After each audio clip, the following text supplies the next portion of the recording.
Drama serial बस तेरा साथ हो की अगली किस्त में हम देखेंगे कि अंसा को अनस बहुत बुज़दिल लगता है।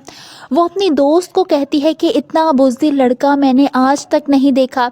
इसके घर में जो भी मसले हों यूं सर झुकाकर कौन बैठता है। अगर हम इसके लिए स्टैंड नहीं लेते तो वो कबूल कर लेता, बगैर जुर्म के जेल काट रहा होता। उसे अनस की बुज़दिली से बहुत ज़्यादा चिढ़ होने लगती है। वो सोचती है कि एक मर्द इतना ज़्यादा बुज़दिल कैसे हो सकता है। वहीं हम देखेंगे कि अनस की फूफो से दुबई अपने साथ ले जाना चाहती है, मगर अनस का कज़न यानी मुरसलीन साहब का बेटा शियान ऐसा नहीं चाहता।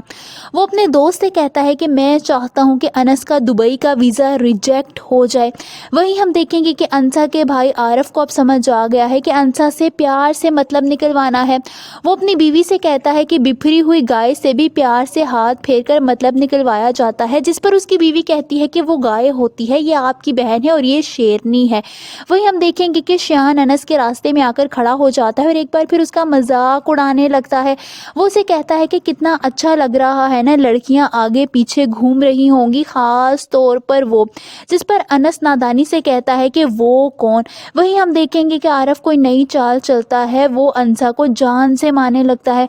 अंसा अपने आप बचाते हुए जब खड़े होकर देखती है तो देखती है आगे उसका भाई होता है। वो डंडा लेकर उसके पीछे चढ़ जाती है। बाद में उसे पता चलता है ये तो कोई और नहीं बल्कि उसका अपना ही भाई है जो उसे जान से मारने लगता है। वो उससे बहुत ज़्यादा दुख से कहती है कि भाई आप, जबकि उसके भाई आरफ ने नज़रें नीचे झुकाई होती हैं। वो शर्मिंदा होता है क्योंकि सारे मोहल्ले वाले जमा हो गए होते हैं।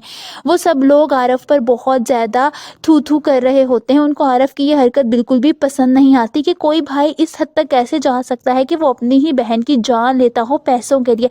आप सबको क्या लगता है कि अंसा अपने भाई के साथ मजीद रहेगी या फिर वो अपने भाई का घर छोड़कर चली जाएगी? कमेंट्स में अपनी राय का इजहार ज़रूर कीजिए।